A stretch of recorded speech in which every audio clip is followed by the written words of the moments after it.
wouldn't talk if I were you. Nice position, though. Well, this isn't how I plan on getting flat on my back tonight.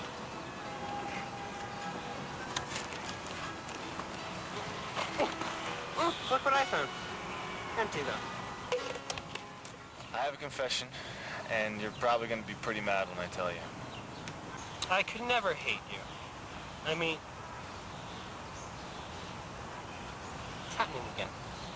This is what I say to you every single time you drop a bombshell on me. That's why you're my little Hiroshima. Every time, Tom. I've been living with a very wealthy couple on the Upper East Side. Wow! I couldn't even land on the bottle this time, at least. Missed. Fritz. What? It's not exactly a nice thing. I mean, I'm a houseboy. Yeah, I know it. This couple, they're, you know, they're kind of old, like in their 70s, and, well, they're one of the original first porno stars ever, and they still need a fluffer. It's just, you know, you can imagine, right? Yeah, imagine. Think about it. And here's the moment I don't hate you again. Imagine fluffing a guy in his 70s, only so he can have sex with his 70-year-old wife. Wife? Is this a gay couple or a straight couple? Well, it's hard to tell what she, he is. You're moving back in with me. No. What? You'd rather live with that... You bitch! Oh! Oh, I landed on the bottle this time. How you? Well, dumb luck. Push me again. Tempting, but no. I just need time. Time? What for? I was raised by a very religious family. And you remember what happened when I came out of the closet? They said, don't come crawling back here when you have AIDS and have seen the error of your ways. Tom, I think it's pretty obvious that I would never do that to you. But you know, I'm getting sick of one-night stand after one-night stand after one-night stand. Going in public restrooms, going in the bushes in Central Park, finding people online. You know what? At first, yeah, it's novel, it's fun, it's different. But you know, it gets old fast. There's no novelty in it anymore. Here's the bottle. Use that. Nice smell. Reminds me of home. Did you hear the Maestro's radio show this morning? On WACK Public Radio? Yeah. Call me if you have any questions, and remember that I am the Maestro, the voice of experience. No, I missed it, Tom. That also has gotten old. You would have liked the last one I just heard, though. It's not You and I are getting old. Like it or not. Yeah. Anyway, Fritz, back to the Maestro. There's a guy on there who was getting really bored. He wanted to be like a male prostitute, but he didn't know how to do it safely. So the Maestro told him to get one of his friends to be his pimp. First, get one of your friends with benefits and ask him to be your pimp. He can find a friend who is safe and ask him to be your client. The pimp then sets up a time and place for the two of you to meet. And when all is said, done, humped, sucked, and you've been paid, you can run home and give the pimp your hard-earned cash. You're a hoe. You follow me? What the hell does this have to do with us? Well, you see, I'm not willing to be your husband, but I'm willing to be your pimp. I can't believe anyone would fantasize about being a prostitute. Well, I mean, really, who hasn't had that fantasy? Speaking as the card-carrying member of now, I can honestly say, no, I never have. I always had that fantasy. You always fantasized about being a prostitute? Yeah? You mean to tell me you're not one already? No. I mean, I've paid for them on occasion, but I've never been one. I mean, if you think about it, it's really like the ultimate form of validation. Now, a man is willing to pay to be with you? It's a typical male attitude. It's flattering. I think you've seen Pretty Woman a few hundred times too many. Oh my God, I love that movie. I love the movie, it never was. Okay, run that by me again. Originally, it was about a drug-addicted prostitute who finally died of an overdose. I guess that's one side of it, but I'm sure there are people out there, prostitutes, who tell you they relate more to a movie like Pretty Woman than Looking for Mr. Goodbar. Excuse me, you think there are women out there who enjoy being prostitutes? Well, you're the one who's always telling me that feminism is about making choices, having the right to make choices. Yes, responsible choices, not one that makes you a victim all of the time.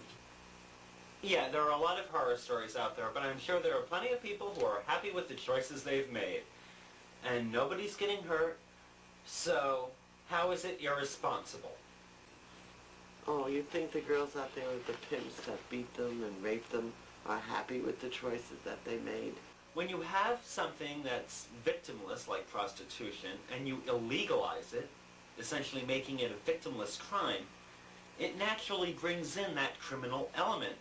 Well, it's a lot like that war on drugs, you know? I mean, everybody tells you drugs are bad, and so, of course, I had to try them all. You mean you've tried every illegal narcotic there is? Well, no, not all of them. I've only tried the cool ones. Oh, you silly little fairy. Don't you know there are no cool drugs?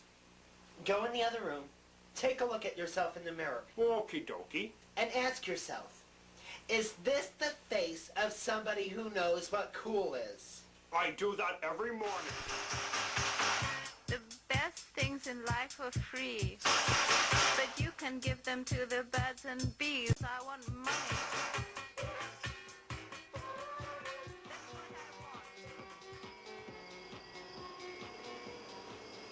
Still reading comic books, Claire?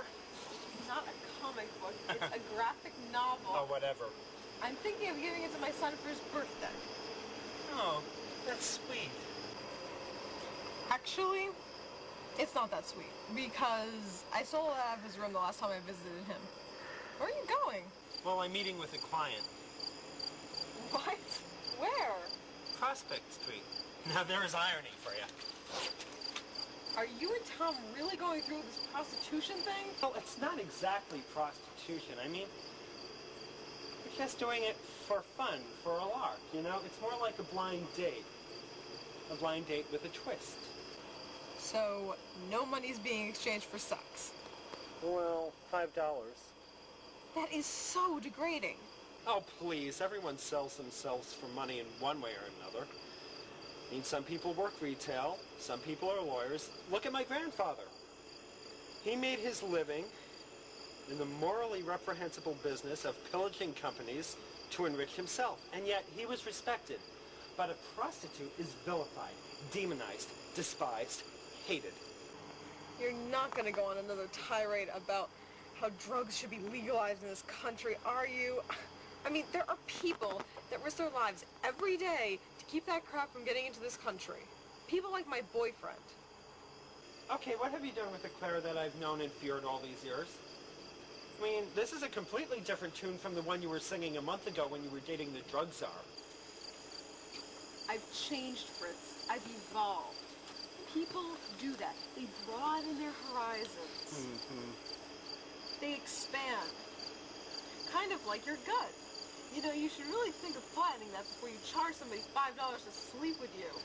You're just ripping the poor John off. And tell me, Claire, what has led to this miraculous change in your whole persona? What has made you expand and evolve like my gut? Did you know that my kids hate me? They actually told me they hate me. When? and I stopped by their father's houses on my birthday to collect my presents last weekend. Claire, your birthday was 5 months ago. But their fathers don't realize that. They're men. They don't notice things like that. I'm planning on having another birthday next month. And Claire, really, I mean, what's the big deal if they hate you? You hate kids anyway. No. Yeah? I don't like kids in general, but I love my kids. I didn't give birth to them. I didn't have an abortion. How quickly we forget. You had one in the 9th grade. The one thing in my life I actually regret, and you treat it lightly. No, it seems to me, Claire, it would be more in keeping with your character if you'd had all your children aborted. It's not funny, Fritz. You're a guy. You have no idea what it's like. I remember lying on the table, motionless. I didn't even make the tiniest sound. Just sort of paralyzed there. I didn't sob. I didn't even whisper. Made none of the sounds associated with crying. But the tears were still straining down my face. Oh, poor, poor little Claire. I knew what was going on the whole time. And yet, at the same time, I had no idea what to expect. And then I heard the sound of the suction machine. And a part of me died with that baby, Fritz. A part of me died.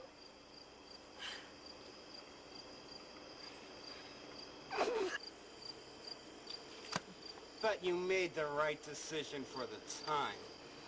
Don't you dare give me that condescending crap, you man. What? You heard me. God, you men never have to make decisions like this.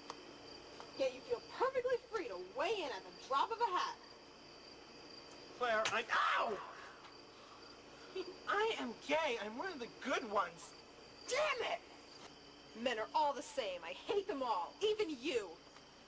Makes me want to find some big, busted, blonde bimbo to have my way with. Can't you just picture it, Fritz? Claire, what the hell are you trying to do? Well, usually at this point, the guy feels so guilty and is at the same time so turned on by the idea of me going lesbian that he goes out and buys me something pretty. Like a pony. Okay, let's try this again, Claire. I'm gay. I know, silly. So isn't the thought of me going gay doing anything for you at all? I gotta run. And what's with the camera bag anyway? Tom wants me to videotape tonight's, encounter.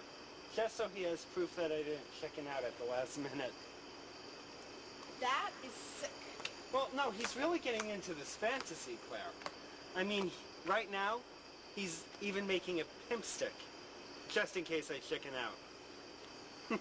I'm almost afraid to ask, what is a pimp stick? Well, it's something that the pimp makes with a wire coat hanger.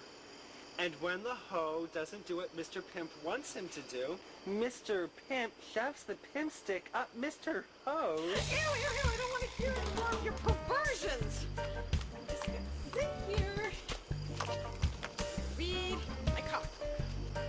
Aren't you cute? Don't you mean graphic novel?